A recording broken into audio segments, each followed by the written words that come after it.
Shalom, shalom, meus queridos amigos.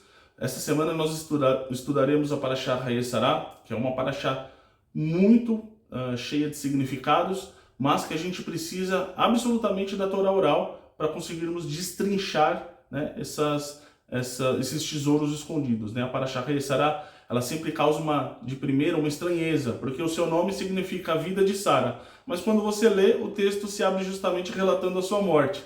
Né? Para muitos isso parece uma contradição ou apenas um detalhe, né, literário, mas a tradição dos nossos sábios, né, a Torá Shebial-Peh, a Torá oral, ela olha além da superfície da Torá. Ela vai nos ensinar que existe um ensinamento mais profundo por trás dessa contradição.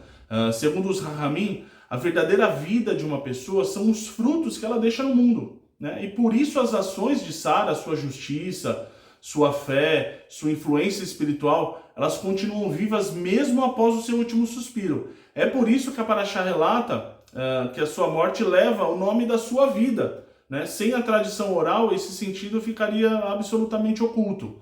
Né? Outro detalhe intrigante é que o versículo descreve, né, a idade de Sara dividida em centenas, dezenas de unidades, o que não é um padrão da Torá. Né? Lá no texto vai dizer Me'ah Shana, Ve'ezrim Shana, Veshevá Shanim, em vez de dizer simplesmente 127, né, de uma vez, como a gente diz, por exemplo, no português. A Torá escrita, ela não vai explicar o porquê disso. Né? Novamente, é aí que entra a tradição oral, que vai esclarecer esse formato que é absolutamente incomum. Né? Ela nos diz que aos 100 anos, Sara tinha a pureza de uma jovem de 20. Olha que maravilhoso. Né? E aos 20 anos, a inocência espiritual de Sara era de uma criança de 7, certo? E sem a Torá Shebial-Peh, né, sem a tradição oral, esse tesouro ficaria escondido e nós nunca saberíamos. Né? A Torá oral também preenche uma outra grande lacuna. O motivo de Sara estar em Hebron. Né? Porque se Avraham e Yitzhak saíram de Beersheba, Sara também estava com eles em Beersheba. O que ela fazia em Hebron quando Avraham retornou do Monte Moriá? Né? Os Rahamim vão ensinar que quando ela ouviu sobre o quase sacrifício de Yitzhak, né, o seu coração não suportou o choque. Né? Alguns Rahamim dizem que Ishmael que deu a notícia, outros dizem que foi Hassatam que deu a notícia. A gente fica aí entre essas duas opções, mas o que importa é que Sara recebeu essa notícia, né? Uma notícia ruim. Inclusive eles foram contra um preceito judaico que não é uma mitzvah, mas é uma orientação, né, de que a gente tem que sempre dar primeiro a boa notícia e depois a notícia ruim. Né? E provavelmente ali ela recebeu a notícia ruim primeiro. Né? Disseram para ela, Avraham levou seu filho para ser sacrificado, né? Antes de dizer que ele teria sido absolvido por Hashem, né? E um cordeiro teria sido sacrificado no seu lugar. Então, o que acontece? Sara, quando ouviu essa primeira notícia ruim, ela já se entristeceu tanto de uma forma que a sua alma saiu do seu corpo. Né? Então, é isso que a tradição oral nos explica. Né? É o valor da tradição oral. Né? Preencher essas lacunas que sem a tradição oral a gente ficaria aí a ver navios. Né? Muita gente pergunta por que Sara estava em Hebron se ela estava em Beersheba, o que ela foi fazer lá? Né? E a tradição oral ela vai nos dar essa explicação. Então, Hebron, além de tudo, é o lugar onde se encontra o mundo espiritual e físico. Pela literatura cabalística, né, pelos conceitos cabalísticos, Adão e Havá estão, inclusive, enterrados ali, né, sepultados ali. Né? É o lugar que, pela tradição judaica, conecta a vida e a morte, o início e a continuidade. Né? Então foi ali que Sará, né, a mãe, a matriarca de Israel, encontrou seu descanso final. Né? E sem a tradição oral a gente nunca saberia disso. Há ainda a questão do famoso Kaf pequeno. Né? No texto da Torá, tanto no rolo quanto nos livros, você vai notar que na palavra Veliv Kotá, né, que significa em hebraico chorar por ela, né, chorou por ela, a letra Kaf está menorzinha no texto do que em outras, do que o restante do texto. Né? A Torá escrita também não explica porque essa letra está diminuída, mas a Torá Shebial-Peh, ela vai nos dizer que Avraham chorou por Sara, né?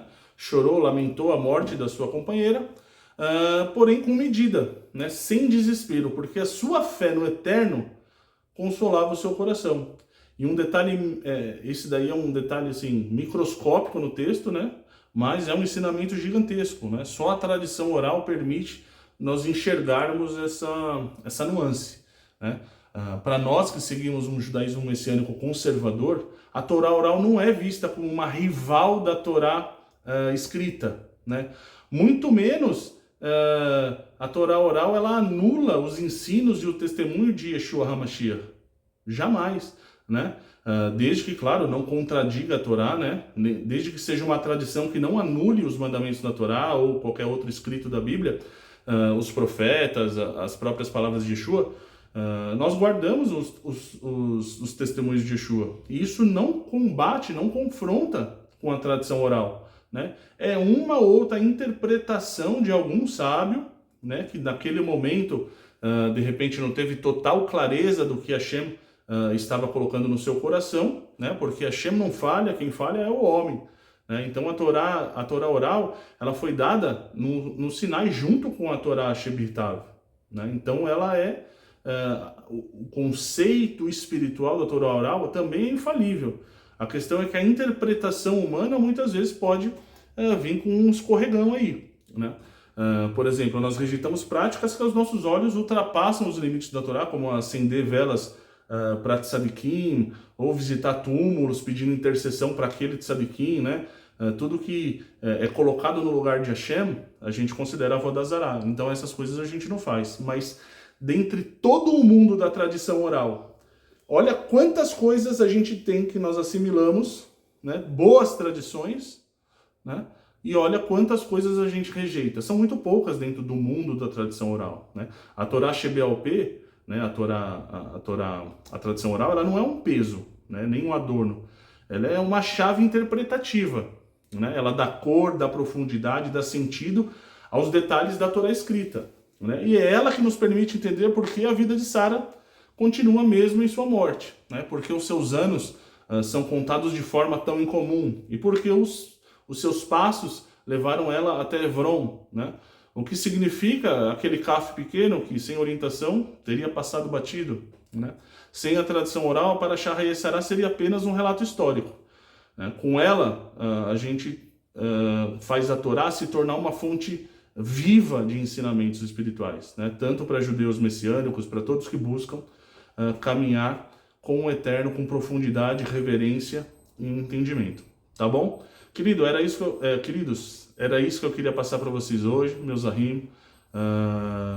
E vamos agora iniciarmos a preparação do Shabat, tá bom? Que o Eterno vos abençoe, todos vocês, em suas casas, com suas mishpahot, em suas kehilot, tá bom? E que seja um Shabat maravilhoso, com muito estudo de Torá, que seja um Shabat de muita Torá, muita mitzvot, para glória do Malchut Hashamayim, tá bom? Que o Eterno vos abençoe. Um Shabbat Shalom.